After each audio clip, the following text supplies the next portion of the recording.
नमस्कार साथियों, CTET exam में साइंस के कुछ प्रीवियस ईयर के क्वेश्चन जो आपके आने वाले शिफ्ट में पूछे जा सकते हैं बहुत इंपॉर्टेंट है। आप सब इसके आंसर कमेंट सेक्शन में दीजिएगा। फर्स्ट क्वेश्चन है, दो तार से विद्युत सेल के दोनों सिरों से संयोजित किया जाता है।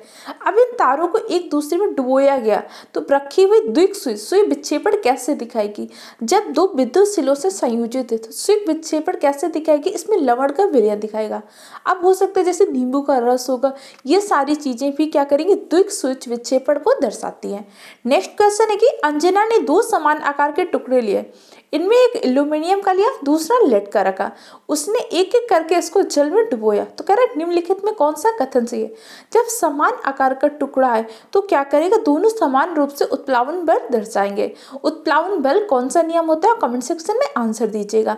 दाब का मात्रक क्या होता है, दाब का मात्रक पास्कल होता है। समुद्र की गहराई का मापन कैसे कहते हैं, फेथोमीटर के द्वारा। प्रीवियस शिफ्ट में इनसे क्वेश्चन आ रहा है, इसलिए आपके लिए इंपॉर्टेंट है। नेक्स्ट क्वेश्चन है, जब प्रकाश वायु से जल में गमन करता है तो प्रकाश के लिए दिया गया कौन सा कथन सत्य। अब यहाँ पे प्रकाश क्या कह रहा है, वायु से जल में गमन कर रहा है, मतलब विरल माध्यम से सघन माध्यम में जा रहा है। जब कोई भी वस्तु विरल माध्यम से सघन माध्यम में जाती है तो उसकी तरंग दैर्घ्य और आवृत्ति दोनों कम हो जाती है। अपवर्तन का नियम होता है, कोई भी वस्तु सघन माध्यम से विरल माध्यम में जा रही तो अविलंब की ओर झुक जाती है। जल में पड़ी हुई वस्तु हमें टेढ़ी दिखाई पड़ती है। सिक्का वास्तविक गहराई से ऊपर दिखाई पड़ता है, क्या कारण है, अपवर्तन का कारण है। अगर अविलंब से टकराकर मुड़ जाती है, कौन सा कारण होता है प्रकाश की घटना, परावर्तन।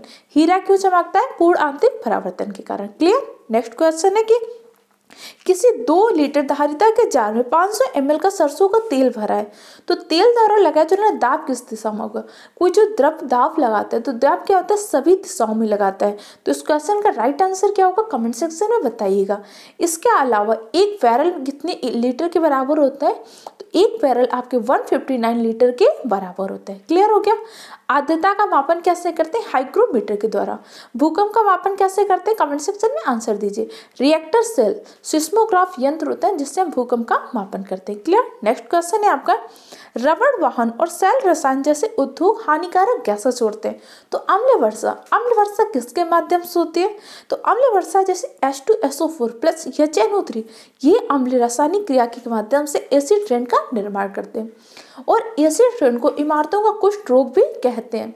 जैसे ताजमहल कुछ टाइम पहले पीला पड़ रहा था तो वहां पे मथुरा के कुछ रिफाइनरी को हमने बंद किया, क्यों, क्योंकि उसके माध्यम से अम्ल वर्षा के लिए जिम्मेदार होती है। इन सारे क्वेश्चन के आंसर कमेंट सेक्शन में दीजिए और चैनल को सब्सक्राइब कर लीजिए।